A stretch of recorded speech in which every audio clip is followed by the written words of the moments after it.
My father was the reason I couldn't walk after my 14th birthday. My sister knew this and still invited him to my wedding behind my back. I was 23 when my boyfriend proposed to me, and unfortunately the first person I told was my younger sister Alice. Up to this point, we were really close. She was bubbly and sweet, her cheeks filled with freckles, always down to give you a hug. There was just one thing we never talked about, our father. You see, I figured out pretty quickly that my dad wanted one of us to be his favorite daughter, because he was always looking for one to bring out in public, to plaster all over his social media. And at first it was me. I was the golden child, the one my grandparents would come over and dote on. So when Alice turned 4 and my dad would come home angry, which was almost every day, all of it would be directed at her. This only lasted a day though, because the next day, I did what I now like to think of as the burrito. I wrapped my arms around Alice and took the brunt of the force. That time it was so bad that it actually left me with permanent marks, which meant he was forced to make Alice the new golden child, which is exactly what I wanted. And I did everything I could to hide my pain. So now, Alice thinks our dad is this amazing man who has sacrificed so much for his family. She still has no idea what he did to me the second I hit puberty. So when I told her about the proposal, guess what her initial reaction was? Yay! Let's invite daddy, he's gonna be so happy. She said it with such a bright smile that it broke my heart. So I just pretended like I didn't hear her and switched topics. Because even if I wanted to invite him, I couldn't. There was no way my fiancé Tommy would be able to face him without laying hands on him. Me and Alice started spending a lot more time together after that. My fiancé had just gotten a promotion at his job, so she was the only person who would help me plan. And not just the fun parts like the dress shopping and picking the venue.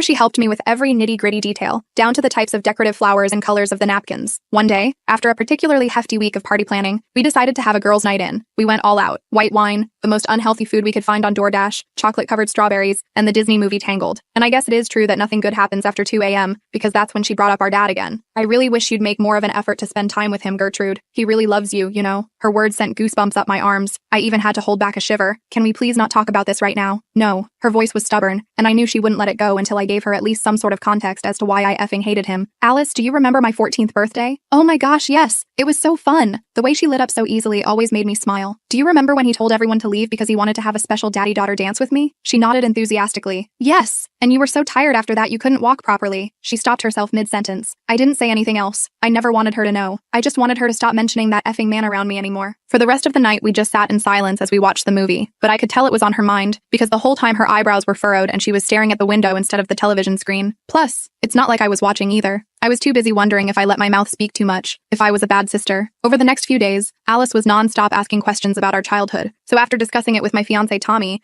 and thinking about it long and hard, I realized something. Alice was 21, and I couldn't hide the truth from her forever. So I told her I'd answer all her questions until I got married, because I needed to leave the past behind. Turns out she had completely forgotten the memory of me doing the burrito, probably as a trauma response. But once I reminded her, I think everything finally clicked, because she asked if she could stay with me instead of our father, and every night I'd catch her under the covers crying. And whenever I walked in, she would apologize. I'm sorry for not knowing. I'm sorry for not thanking you sooner. I always tried to interrupt her and remind her that through it all, I just wanted her to be happy. This always made her smile, which in turn made me smile too. Then came the day of my wedding. My dress was long and white, doused with lace. I remember actually feeling so pretty, so strong, and Alice was so proud to be the one to walk me down the aisle. But when I got to the end, my heart was ripped out of my chest, because in the corner of my eye, I spotted my father, smirking. Alice ran over and lunged at him for a hug. I knew you'd make it, Daddy. I felt bile begin to rise in my throat. Just give him a chance, Gertrude, she yelled, unashamedly, but I could see the conflict in her eyes. She was trying to convince herself as much as me. The reception continued, but the joy had been sucked out of the room. I kept glancing at the exit, half expecting my father to reappear. Tommy noticed and squeezed my hand. He's gone, Gertrude. Try to enjoy the rest of our wedding, he whispered. I nodded, but the knot in my stomach wouldn't unravel. Alice stayed close to me for the remainder of the reception, her eyes red-rimmed and puffy. She barely touched her food, and when it came time for her maid of honor speech, she stumbled through it, her voice cracking. Later that night, after we'd said goodbye to our guests and retreated to our hotel suite, Tommy held me as I finally broke down. I'm sorry, I sobbed into his chest. I'm sorry he ruined our wedding. Hey, nothing's ruined, Tommy said, stroking my hair. We're married, that's all that matters. But I couldn't shake the feeling that my father's appearance was just the beginning of something worse. His parting words echoed in my mind. This isn't over. The next morning, I woke to find Alice had texted me multiple times. I'm so sorry about yesterday. Can we talk before you leave for your honeymoon? Please, Gertrude. I need to explain. I'm at your apartment. I'll wait until you get here. Tommy and I weren't leaving for our honeymoon until the following day, so we headed back to our apartment. Alice was sitting on the floor outside our door, hugging her knees to her chest, her copper hair falling in tangled waves around her face. I've been so stupid, she said as soon as she saw me. Her eyes were swollen from crying, the freckles standing out starkly against her pale skin. I believed everything he told me. I helped her up and led her inside. Tommy made coffee while Alice and I sat at the kitchen table. He called me last month, she began, staring into her mug. Said he'd heard about the wedding through a family friend. He sounded different, remorseful. He told me he'd been in therapy, that he'd realized how badly he treated you. I felt my jaw tighten. And you believed him. I wanted to, she admitted, her voice barely above a whisper. He's our father. I thought if he could change, maybe we could be a real family. Alice, I know, she interrupted. I know now, but he was so convincing, Gertrude. He cried on the phone. He said his biggest regret was losing his relationship with you. Tommy snorted from the kitchen. Manipulative bastard. Alice nodded miserably. After you told me about what he did to you, I still couldn't fully accept it. I kept thinking maybe you were exaggerating, or maybe it was a misunderstanding. A misunderstanding? My voice came out sharper than I intended. I'm sorry, she whispered, tears welling in her eyes again. It was easier to believe that than to face the truth. But yesterday, when he showed up, the look in his eyes when he saw you, she shuddered. I saw it. What you've been trying to tell me all along. I reached across the table and took her hand. It's not your fault. He's always been good at making people see what he wants them to see. There's something else, Alice said, her voice dropping. He knows where you live. My blood ran cold. What? I didn't tell him, I swear. But when I called him about the wedding, he already knew your address. He said he'd been keeping tabs on you. Tommy cursed under his breath. We need to change the locks. Today. I don't think that's enough, Alice said, her eyes wide with fear. Last night, after he left the wedding, he called me. He was different, cold. He said things about you, Gertrude. Horrible things. He said you'd always been a liar, that you made up stories about him to get attention.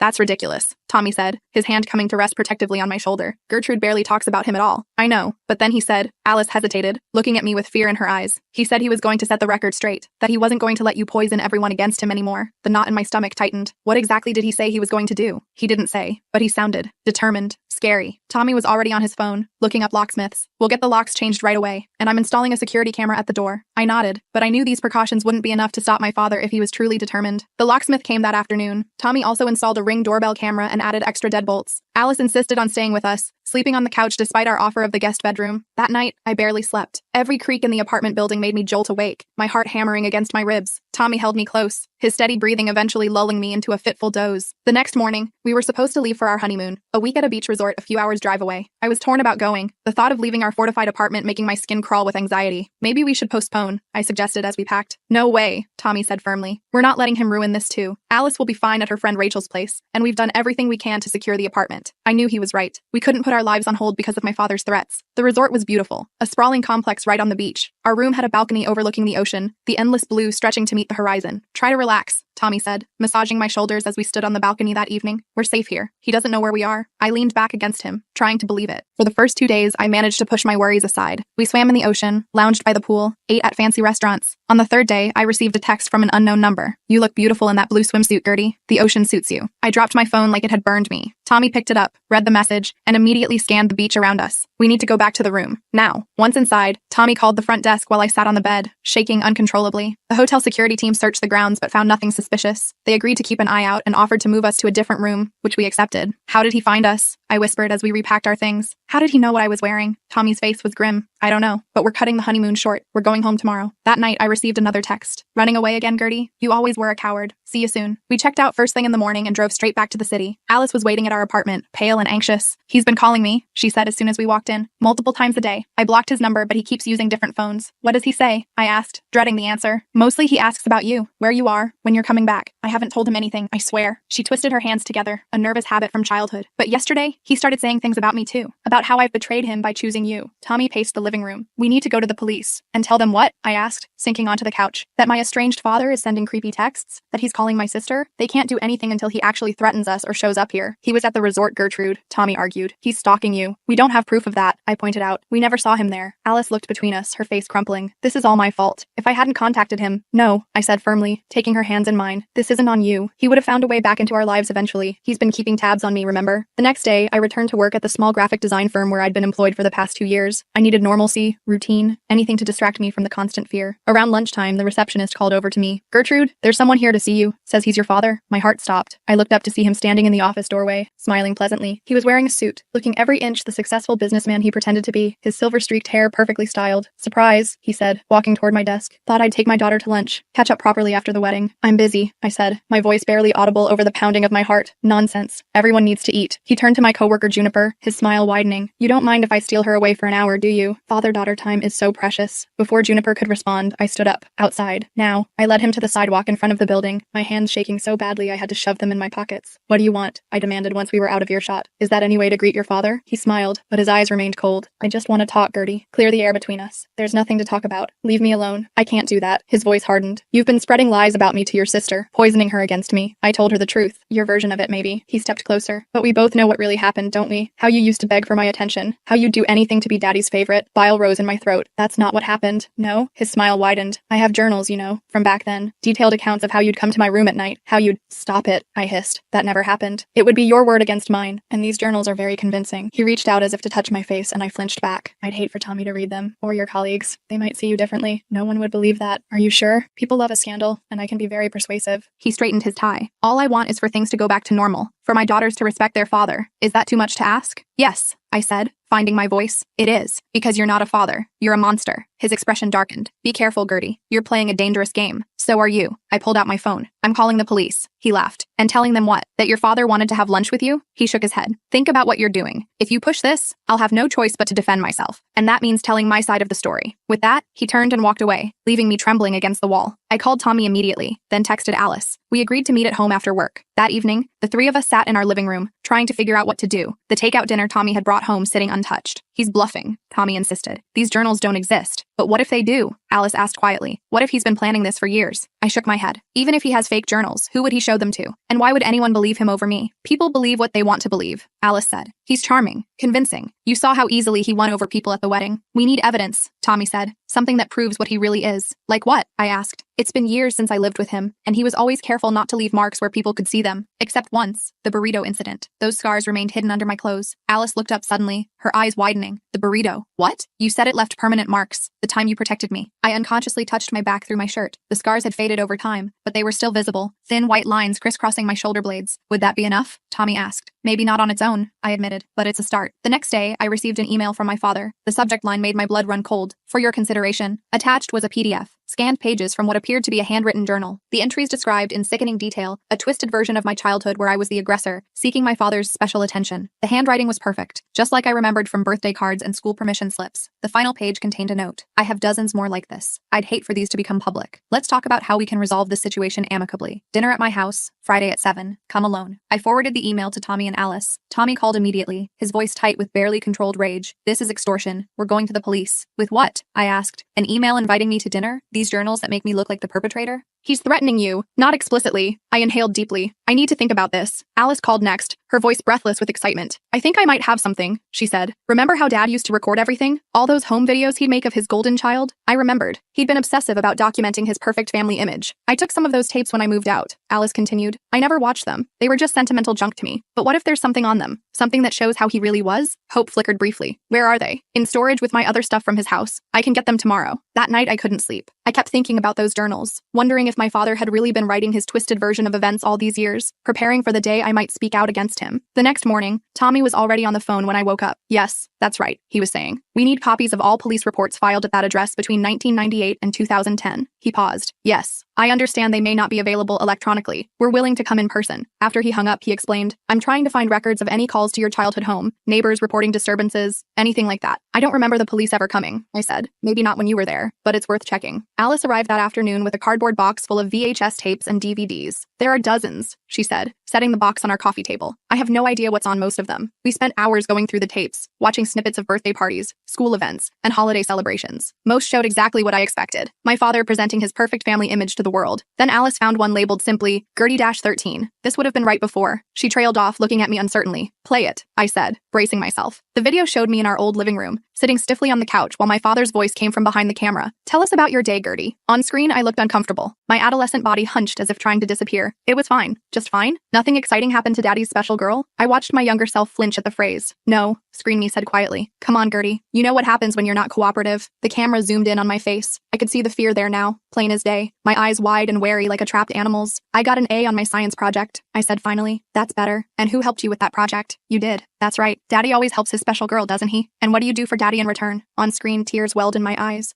I'm good." "You're good how? Say it properly." "I'm good for you. Only you." The video cut off abruptly. The three of us sat in stunned silence.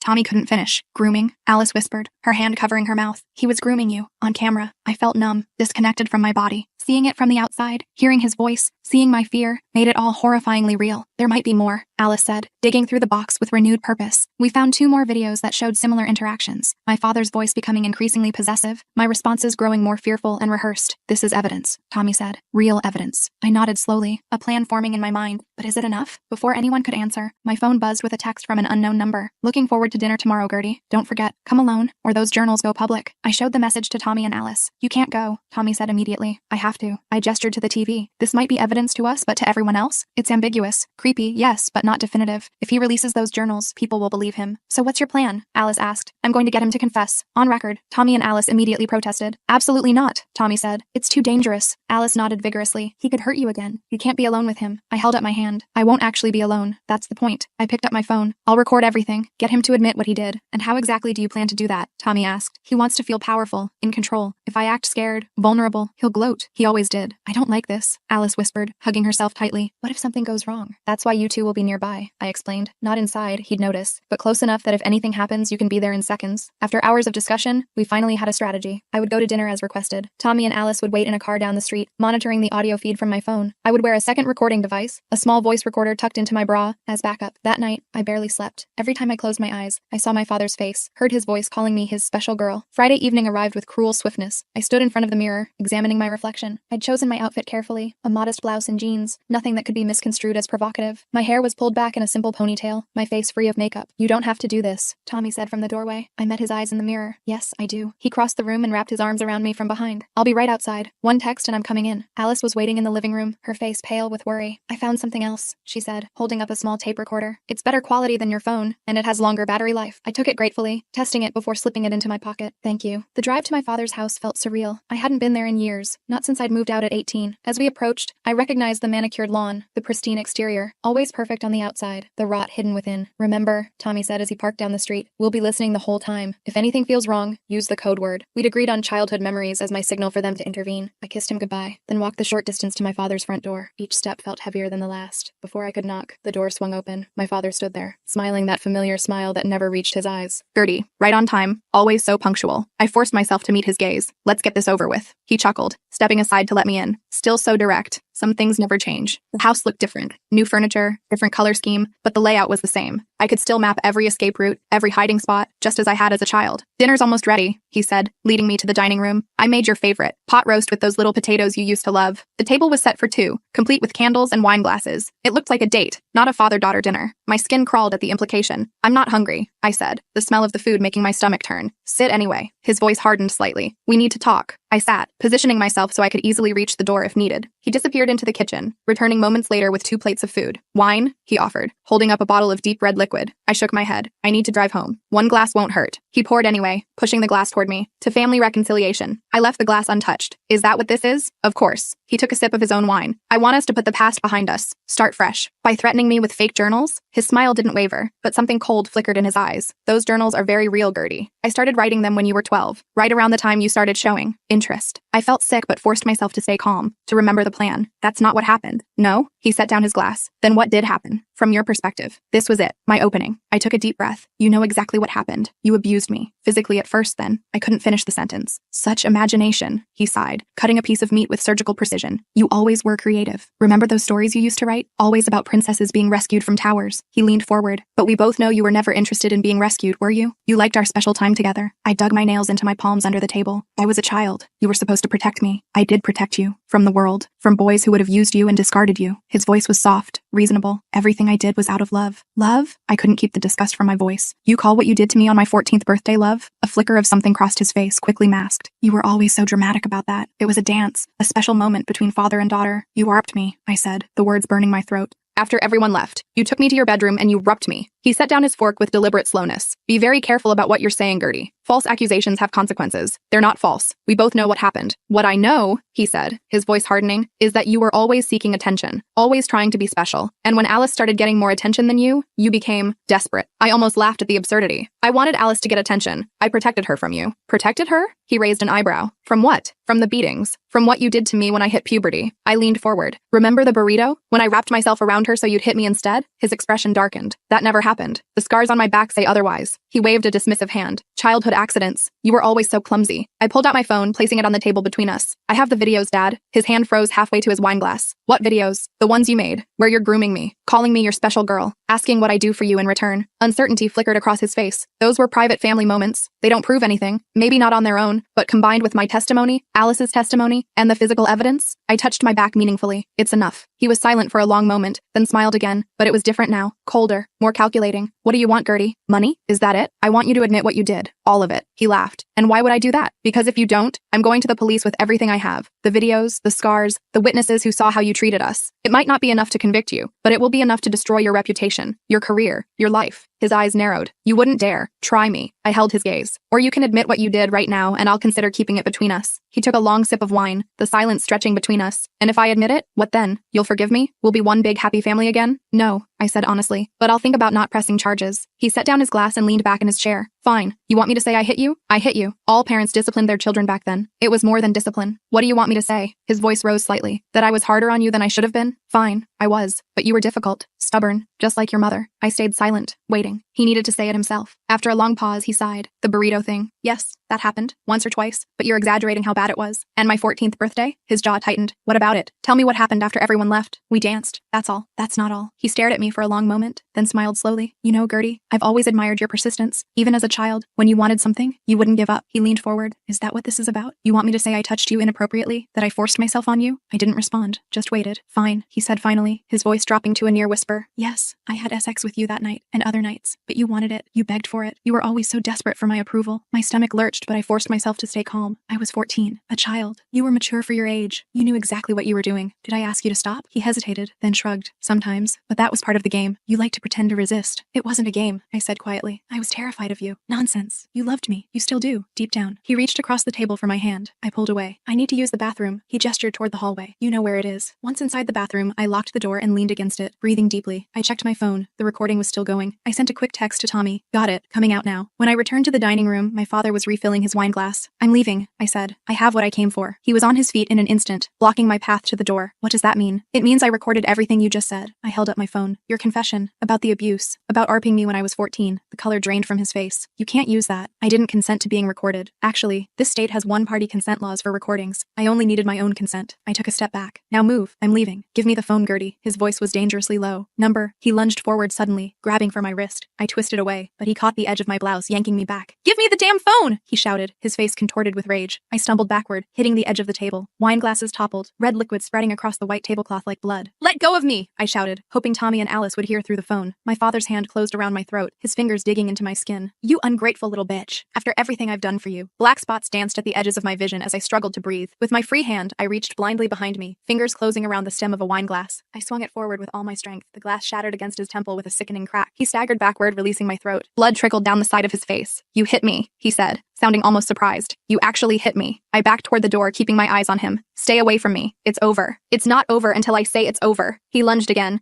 but this time the front door burst open behind me. Tommy charged in, followed closely by Alice. Get away from her, Tommy shouted, positioning himself between me and my father. My father froze, looking from Tommy to Alice, then back to me. You brought them? After I specifically told you to come alone? Did you really think I'd trust you? I asked, my voice hoarse from his grip. Alice stepped forward. We heard everything, Dad. Everything. For a moment, he looked genuinely frightened, a cornered animal realizing it had no escape. Then his expression hardened again. It won't hold up. I'll say I was coerced, that you threatened me. With 3 separate recordings? I pulled the voice recorder from my pocket. And witnesses who heard you attacking me just now? I don't think so. He looked at each of us in turn, calculation clear in his eyes. Then, unexpectedly, he laughed, a hollow sound devoid of humor. My clever Gertie, always one step ahead. He sank back into his chair, suddenly looking older, smaller. So what now? Police? Prison? Public humiliation? That depends on you, I said, my hand finding Tommy's. Stay away from us. Completely away. No contact, no messages, nothing. Move away if you have to. If you do that, maybe these recordings stay private. And if I don't, then everyone hears them. Your colleagues, your friends, the police, everyone. He considered this for a long moment, then nodded slowly. You win, Gertie. For now. We left him sitting there, surrounded by the ruins of his carefully planned dinner. None of us spoke until we were safely in Tommy's car, driving away from the house I'd never have to see again. Are you okay? Tommy asked, glancing at me with concern. Your neck. I touched the tender skin where my father's fingers had dug in. I'm fine, or I will be. Alice reached forward from the back seat, squeezing my shoulder. You were amazing in there. So brave. We all were, I said, taking her hand. The next few weeks passed in a blur of cautious normalcy. My father sold his house and moved to another state, just as we demanded. I kept the recordings safe, insurance against any future contact. Alice moved into her own apartment, but we spoke daily, our bond stronger than ever. Tommy and I finally took a proper honeymoon, a cabin in the mountains, far from any reminders of the past. On our last night there, sitting on the porch watching the sunset, he asked me a question I'd been expecting. Do you regret not going to the police? I thought about it carefully. Sometimes. But this way, we control the narrative. The recordings stay private unless he forces our hand. I leaned against his shoulder. And honestly, I'm tired of my life revolving around him. This way, it's over on my terms. It wasn't a perfect ending. The scars, both physical and emotional, would always be there. A part of my history I couldn't erase. But as I sat with my husband, watching the sky turn from gold to deep blue, I felt something I hadn't expected. Peace. My father no longer had power over me. The truth was out, acknowledged. Alice knew everything and still loved me. Tommy had seen the worst of my past and stood by me through all of it. For the first time in my life, I was truly free.